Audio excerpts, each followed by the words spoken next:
നമസ്കാരം പ്രിയ സഹോദരി സഹോദരന്മാരെ, ഇന്ന് ഞാൻ ക്യാൻസറിനെ കുറിച്ച് തന്നെയാണ് സംസാരിക്കുന്നത്. ക്യാൻസർ ശാസ്ത്ര പുരോഗതി വളരെ എത്തി എന്നൊക്കെ അവകാശപ്പെടുന്നുണ്ടെങ്കിലും ഇന്നും ഒരു ഭീകര രോഗമായി അവശേഷിക്കുകയാണ്. എന്താണ് ക്യാൻസറിനെ ഒരു മാറാരോഗമായി അല്ലെങ്കിൽ ഡയഗ്നോസ് ചെയ്ത് അറിഞ്ഞു കഴിഞ്ഞാൽ തന്നെ ഒരു ഭീകര രോഗമായി അവശേഷിപ്പിക്കുന്നതിൻ്റെ കാരണങ്ങൾ? എന്താണ് ക്യാൻസർ ചികിത്സയിലെ പ്രതിസന്ധികൾ? ഇതിനെക്കുറിച്ചെല്ലാം ചില പുതിയ കാഴ്ചപ്പാടുകൾ നിങ്ങളോടുമായി പങ്കുവയ്ക്കാൻ ആഗ്രഹിക്കുകയാണ്. നിങ്ങൾക്കറിയുമോ എന്ന് എനിക്ക് അറിഞ്ഞുകൂടാ, പക്ഷേ ഇന്ന് ലോകം മൊത്തം ക്യാൻസർ ചികിത്സിക്കുന്നത് ക്യാൻസർ എങ്ങനെ ഡെവലപ്പ് ചെയ്യുന്നു എന്നുള്ള തിരിച്ചറിവില്ലാതെയാണ്. ക്യാൻസർ ചികിത്സയിലെ ഏറ്റവും വലിയ വെല്ലുവിളി അത് എങ്ങനെ ഡെവലപ്പ് ചെയ്യുന്നു എന്ന് തിരിച്ചറിയാതെ അതിനെ ചികിത്സിക്കേണ്ടി വരുന്നത് തന്നെയാണ്. ഇന്ന് നമ്മുടെ ശാസ്ത്രീയ പഠനങ്ങളെല്ലാം ഭൗതിക തലത്തിൽ മാത്രം നിജപ്പെടുത്തി വച്ചിരിക്കുന്നതാണ്. ആ ഭൗതിക തലത്തിൽ പഠനങ്ങൾ നടത്തി MRI, CT സ്കാൻ എല്ലാം നടത്തി ഒരു ട്യൂമറിനെ കണ്ടെത്തുന്നു. ആ ട്യൂമറിനെ രോഗമായി രോഗിയുടെ മുന്നിൽ അവതരിപ്പിച്ച് ആ ട്യൂമറിനെ നശിപ്പിക്കുന്നതിനുള്ള ട്രീറ്റ്മെൻറ്റാണ് ഇന്ന് ക്യാൻസർ ചികിത്സയിൽ മുഖ്യമായി ചെയ്യുന്നത്. പക്ഷേ അതിൻ്റെ ഏറ്റവും വലിയ വിരോധാഭാസം എന്തെന്ന് വെച്ചാൽ, നമ്മൾ 1000 പ്രാവശ്യം ക്യാൻസറിൻ്റെ ഭാഗമായ ട്യൂമറിനെ കീമോതെറാപ്പി കൊണ്ടോ റേഡിയേഷൻ തെറാപ്പി കൊണ്ടോ നശിപ്പിക്കുകയോ സർജറി ചെയ്ത് മാറ്റുകയോ ഒക്കെ ചെയ്താലും ആ കോശങ്ങൾ ട്യൂമറായിട്ട് മാറിയ സ്വാഭാവികമായ രീതിയിൽ വിഭജിച്ചുകൊണ്ടിരുന്ന ആ കോശങ്ങൾ അബ്നോർമലായിട്ട് മൾട്ടിപ്ലൈ ചെയ്ത് ട്യൂമറായിട്ട് മാറുന്നതിലോട്ട് നയിച്ച കോശങ്ങളുടെ വിഭജനത്തെ നിയന്ത്രിച്ചുകൊണ്ടിരുന്ന ജീൻസിൽ വന്നിരിക്കുന്ന ജനിതക മാറ്റങ്ങൾ എങ്ങനെ നടന്നു, എന്തെല്ലാം കാരണങ്ങളാൽ ആ ജീൻസ് അല്ലെങ്കിൽ ആ DNA സെഗ്മെൻറ്റിലെ നമ്മുടെ ശരീരത്തിലെ ജനിതക നിർദ്ദേശങ്ങൾ ആലേഖനം ചെയ്തിരിക്കുന്ന ജീൻസിലെ അല്ലെങ്കിൽ DNA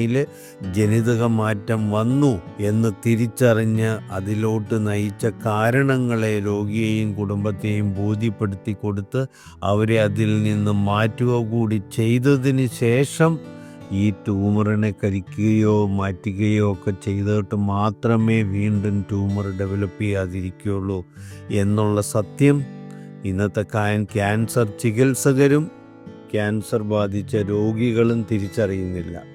ഇവിടെയാണ് ക്യാൻസർ ചികിത്സയിലെ ഏറ്റവും വലിയ ദൗർബല്യം, അല്ലെങ്കിൽ ക്യാൻസർ ചികിത്സയെ, ക്യാൻസർ എന്ന രോഗത്തെ ഇന്നും ഭീകരരോഗമായി നിലനിർത്തുന്നതിൻ്റെ പിന്നാമ്പുറ രഹസ്യം.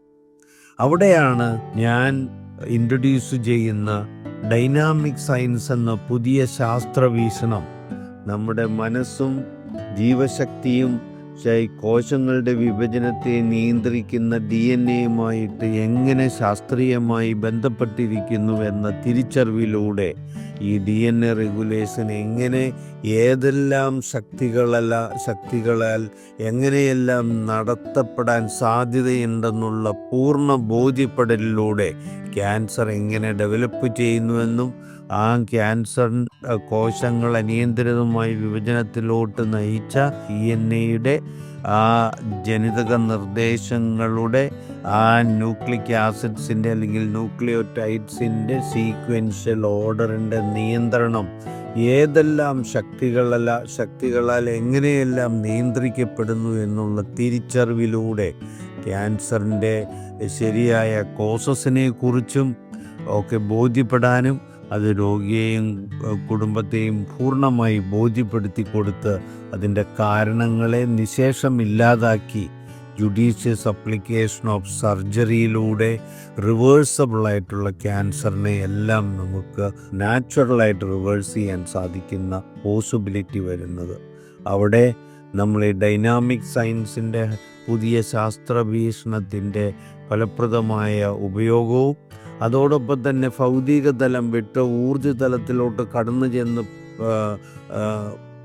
സ്വാധീനിക്കാനും അവിടെ ഒരു ക്യൂറേറ്റീവ് എഫക്റ്റ് വരുത്താനും സാധിക്കുന്ന ഹോമിയോ മരുന്നിൻ്റെ പ്രയോജനവും അതുപോലെ തന്നെ ഈ ട്യൂമർ സർജിക്കലി റിമൂവ് ചെയ്യാൻ ജുഡീഷ്യസ് അപ്ലിക്കേഷൻ ഓഫ് സർജറിയും എല്ലാം കൂട്ടിയോജിച്ച് ഇൻ്റഗ്രേറ്റഡ് അപ്രോച്ചായ ഡൈനാമിക് സയൻറ്റിഫിക് അപ്രോച്ച് അല്ലെങ്കിൽ DSA മെത്തഡോളജി ഓഫ് ട്രീറ്റ്മെൻറ്റ് ഉപയോഗിക്കുന്നതിലൂടെ ക്യാൻസർ രോഗികൾക്ക് ഇന്ന് നമ്മുടെ ചികിത്സാ കേന്ദ്രമായ DSA ഗ്ലോബൽ മെഡിക്കൽ സെൻ്ററിലൂടെ പ്രയോജനപ്പെടുത്താൻ സാധിക്കുന്നത്. നിങ്ങൾ ക്യാൻസർ ബാധിതരോ ക്യാൻസർ ബാധിതരുടെ ബന്ധുക്കളോ മിത്രങ്ങളോ അല്ലെങ്കിൽ നിങ്ങൾക്ക് ക്യാൻസർ ബാധിച്ചിട്ട് മറ്റേതെങ്കിലും ചികിത്സകൾ നടത്തിക്കൊണ്ടിരിക്കുന്നവരോ അല്ലെങ്കിൽ ആ ചികിത്സകളൊക്കെ നടത്തിയതിന് ശേഷവും ക്യാൻസർ എപ്പോൾ വേണമെങ്കിലും തിരിച്ചു വരാമെന്ന ഭീതിയിൽ ജീവിക്കുന്നവരോ നിങ്ങൾ ആരുമായിക്കോട്ടെ, ഈ ഏത് ഗണത്തിൽപ്പെട്ടവരാണെങ്കിലും നമ്മുടെ ചികിത്സ നിങ്ങൾക്ക് പ്രയോജനപ്പെടും.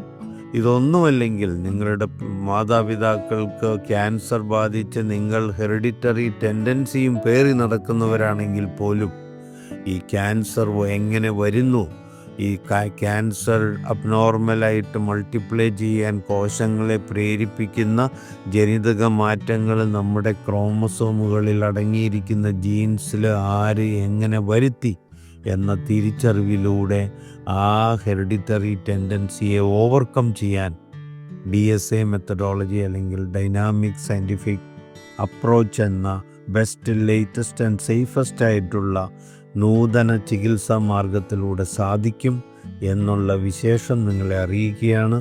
നമ്മുടെ വെബ്സൈറ്റ് DSAglobal.care എന്ന DSA ഗ്ലോബൽ മെഡിക്കൽ സെൻ്ററിൻ്റെ വെബ്സൈറ്റ് സന്ദർശിച്ച് ഈ ട്രീറ്റ്മെൻറ്റിനെ കുറിച്ചും ഇതിൻ്റെ പ്രൊസീജിയേഴ്സിനെ കുറിച്ചും DSA മെത്തഡോളജിയെക്കുറിച്ചും എല്ലാം നിങ്ങൾക്ക് വിശദമായി പഠിക്കാവുന്നതും, പഠിച്ച് നിങ്ങൾക്കിത് തൃപ്തികരമാണെങ്കിൽ നമ്മുടെ വെബ്സൈറ്റിലൂടെ തന്നെ നമ്മുടെ ട്രീറ്റ്മെൻറ്റ് നിങ്ങൾക്ക് ബുക്ക് ചെയ്യാവുന്നതുമാണ്. ഓൺലൈനായും നേരിട്ടും ചികിത്സിക്കുന്നതിനുള്ള അവസരം നിങ്ങൾക്ക് ലഭിക്കുന്നതാണ്. ഓൺലൈനായിട്ട് ലോകത്തിൻ്റെ നാനാഭാഗങ്ങളിലുള്ള രോഗികളെ നമ്മൾ ചികിത്സിക്കുന്നുണ്ട്. അത് വളരെ ഫലപ്രദമാണ്. നിങ്ങളത് കാര്യങ്ങൾ പഠിച്ച് നിങ്ങൾക്ക് ഇതിൻ്റെ പ്രിൻസിപ്പിൾസും ഇതിൻ്റെ മെത്തഡോളജി ഇതിൻ്റെ ആപ്ലിക്കേഷൻസ് എല്ലാം ബോധ്യപ്പെട്ടാൽ നിങ്ങൾക്ക് നമ്മുടെ വെബ്സൈറ്റ് വഴി ബുക്ക് ചെയ്ത് നമ്മുടെ ട്രീറ്റ്മെൻറ്റ് എടുക്കാൻ സാധിക്കുമെന്നുള്ള വസ്തുതകൾ അറിയിച്ചുകൊണ്ട് നിർത്തുന്നു. നന്ദി, നമസ്കാരം.